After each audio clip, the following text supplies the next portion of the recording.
సమయం ఇచ్చినటువంటి దయచేసి అపోస్టల్ థామస్ గారికి ప్రత్యేకంగా తెలియజేస్తున్నాను. As well as the leaders who have come from all the way from Bangalore, like to see it.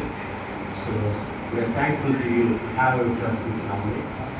అదే రీతిగా I welcome you all the Karnataka Bible College students, the second academic year. And I thank all the pastors who have come to here. ప్రత్యేకంగా our pastor Wilson Thomas has called me. So he gave us some opportunity to share few words from the scripture.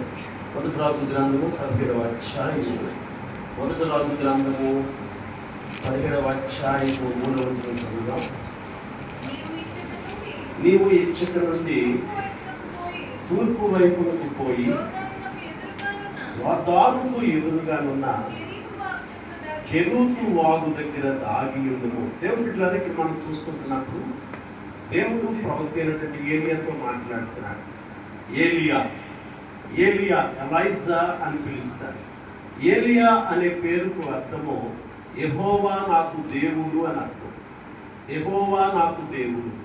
ఈ ఏలియాని ఏమని పిలుస్తారంటే తిష్బీయుడు అయినటువంటి ఏలియా. తిష్బీయుడు అనగా త్రిప్పేవాడు అని అర్థం. అనగా పాపములో, లోకములో, శాపములో జీవించుతున్న ప్రజలను యేసు వైపుకు, జీవము కలిగిన యేసు వైపుకు త్రిప్పేవాడు అని అర్థము తిష్బీయుడు అంటే. ఈ తిష్బీయుడు అయినటువంటి ఏలియాతో దేవుడు మాట్లాడుతున్నాడు. ఏలియా, నీవు ఇచ్చట నుండి తూర్పు వైపునకు పోయి యోర్దానుకు ఎదురుగా ఉన్న కెరూతు వాగు దగ్గర దాగి ఉండుము. దేవుడు బిడ్డలారా, దేవుడు ఇక్కడ ఒక వాగు దగ్గరికి పంపిస్తున్నాడు. వాగు ప్రియులారా, కెరూతు అనేటువంటి మాటకు అర్థం ఏంటంటే ప్రత్యేకత. అక్కడ దాగి ఉండవలసినటువంటి ప్రదేశం. కెరూతు అనేటువంటి మాటకు అర్థం ఏంటంటే this is nothing but A training centre for the servant of God Elijah.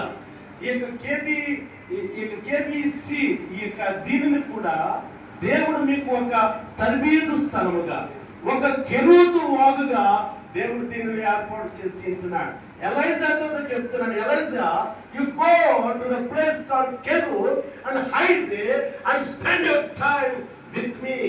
ప్రియులారా, కెరూతు అనేటువంటి అనుభవము ఇది ఒక వాగు. నేను సేవలోకి వచ్చిన కొత్తలో ఒక క్యాంప్ ఇప్పటికి వెళుతూ ఉంటాను 90s.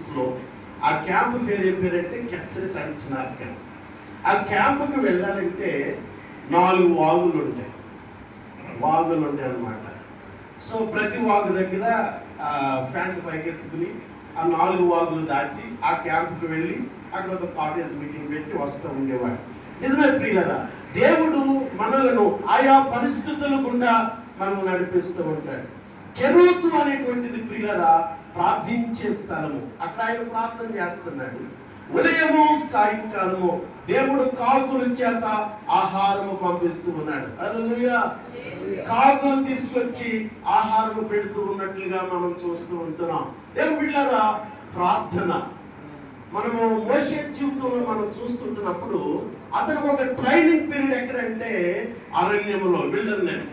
40 సంవత్సరాల కాలము దేవుడు మోషేను తన సేవ కొరకు అరణ్యములో ఒక ట్రైనింగ్ సెంటర్ ఏర్పాటు చేశాడు.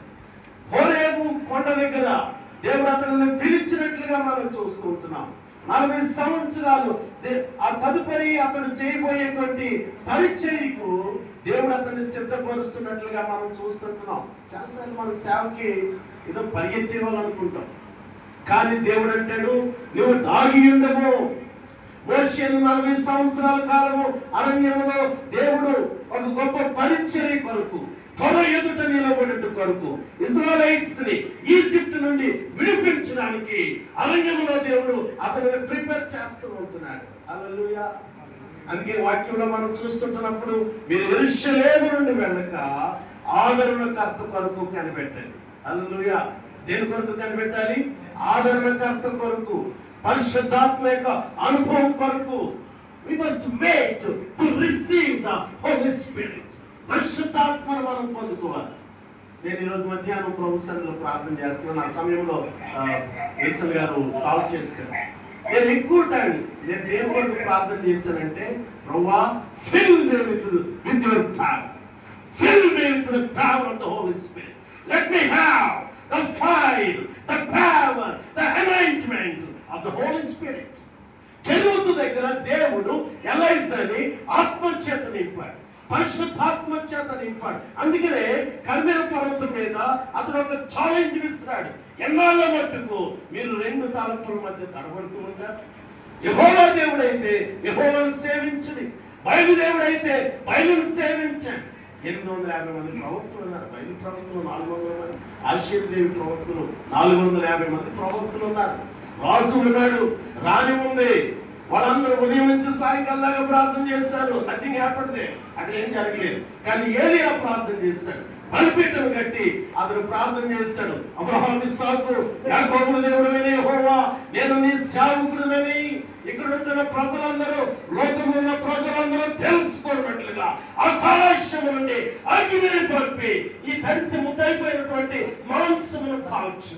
ఆయన ప్రార్థన ఇంకా కంప్లీట్ కాకుండానే ఆకాశం నుండి అగ్ని దిగి వచ్చింది. ప్రజలందరూ అరుస్తున్నారు, యెహోవాయే దేవుడు, యెహోవాయే దేవుడు, యెహోవాయే దేవుడు, యేసే దేవుడు, యేసే దేవుడు, యేసే దేవుడు అని కేకలేస్తున్నారు. The reason was he trained and he was filled and he was received the power where he spent at the Keruth. ఆ కెరూతు దగ్గర అతడు గడిపినటువంటి అనుభవం. హల్లెలూయా. కాబట్టి ప్రియులారా, యేసు ప్రభు కూడా, నేను ఈ మాట చెప్పి ముగిస్తాను, కెరూతు ఒక ట్రైనింగ్ సెంటర్. మోషేకు ఇశ్రాయేలీయుల మీద, ఇశ్రాయేలును విడిపించడానికి ఒక 40 సంవత్సరముల కాలము అరణ్యములో దేవుడు మోషేకు ట్రైనింగ్ ఇచ్చాడు. యేసు ప్రభు కూడా ఈ లోకంలో 30 సంవత్సరాలు ఆయన జీవించాడు. 12 సంవత్సరాల సమయంలోనే యెరూషలేములో ఉంటున్నటువంటి వారితో ఆయన, పెద్దలతో ఆయన డిస్కస్ చేశాడు.